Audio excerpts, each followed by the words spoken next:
पाकिस्तान में हालिया अवामी सर्वे से जाहिर हुआ है कि शहरियों का हुकूमती पॉलिसियों पर एतमाद गुज़िश्ता 6 बरसों की बुलंद तरीन सतह पर पहुंच चुका है। बैनुल-अक़वामी इदारे अफसोस पाकिस्तान के मुताबिक पाकिस्तानियों की एक बड़ी तादाद अब मुल्क की सिम को दुरुस्त समझती है और मईशत से मुतल्लिक भी मस्बत रुझानात सामने आए हैं। सर्वे के मुताबिक 42% पाकिस्तानियों ने राय दी है कि मुल्क दुरुस्त सिमत में जा रहा है, जो गुज़िश्ता सालों के मुकाबले में वाज़ेह इजाफा है, जबकि 58% ने अब भी मुल्क की सिमत को गलत करार दिया। ताहम ये तादाद पिछले सर्वे के मुकाबले में 21% कम हुई है, जो एक मस्बत तब्दीली समझी जा रही है।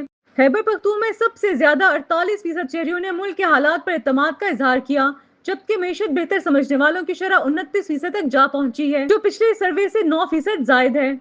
एक बड़ी पेशरफ्त ये देखी गई है कि पहली मर्तबा मईशत की बेहतर मुस्तकबिल की उम्मीद रखने वाले अफराद की तादाद इन लोगों से ज्यादा हो गई जो मायूसी का शिकार थे।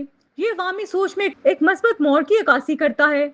अगरचे महंगाई, बेरोजगारी और गुर्बत जैसे मसाइल पर तशवीश अब भी मौजूद है, ताहम इनमें मामूली कमी रिकॉर्ड की गई है। इसके बरक्स बिजली की गैर एलानिया लोड शेडिंग और टैक्सों में इजाफे जैसे मसाइल पर अवाम की तशवीश में इजाफा हुआ है। माहिरीन का कहना है कि एतमाद में ये इजाफा एक खुशाइंद इशारा है, लेकिन इसको बरकरार रखने के लिए हुकूमत को तवानाई बहरान और माली दबाव जैसे बुनियादी मसाइल के हल पर फौरी और मौसर हिकमत अमली अपनाना होगी, ताकि अवामी तवक्कुआत पर पूरा उतरा जा सके।